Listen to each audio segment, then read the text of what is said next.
Hi అండి, అందరికీ నమస్కారం అండి. ఫ్రెండ్స్, మనకి ఇప్పుడిప్పుడే మరొక బ్రేకింగ్ న్యూస్ అప్డేట్ అయితే రావడం జరిగిందండి. అది కూడా టిట్కో ఇళ్లపై ప్రభుత్వం సూపర్ న్యూస్ అంటూ ఇప్పుడే మనకు ఒక అప్డేట్ అయితే వచ్చిందండి. అయితే ఇందుకు సంబంధించిన పూర్తి వివరాలు అయితే మన వీడియోలో తెలుసుకుందామండి. అంటే టిట్కో ఇళ్లపై రాష్ట్ర ప్రభుత్వం ఏం చెప్తుంది ఏంటనేది వీడియో మాత్రం ఎక్కడ స్కిప్ చేయకుండా చూడండి ఫ్రెండ్స్. అప్పుడే మనకి పూర్తి సమాచారం అయితే తెలుస్తుంది. లేట్ చేయకుండా వివరాల్లోకి వెళ్ళిపోదాము. ఇక ఏపీ పేదలు, మధ్యతరగతి జర్నలిస్టులకు అదిరిపోయే శుభవార్త చెప్పారు ఆంధ్రప్రదేశ్ రాష్ట్ర మంత్రి కొలుసు పార్థసారథి.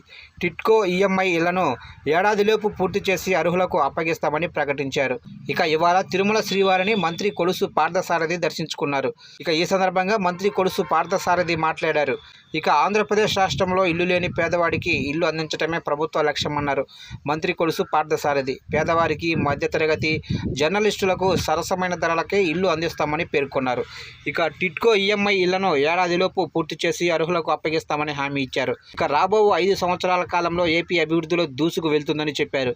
ఇక తరలి వెళ్లిన పరిశ్రమలతో పాటు నూతనంగా పరిశ్రమల ఏర్పాటుకు కూడా పారిశ్రామికవేత్తలతో సంప్రదింపులు జరుపుతున్నామన్నారు.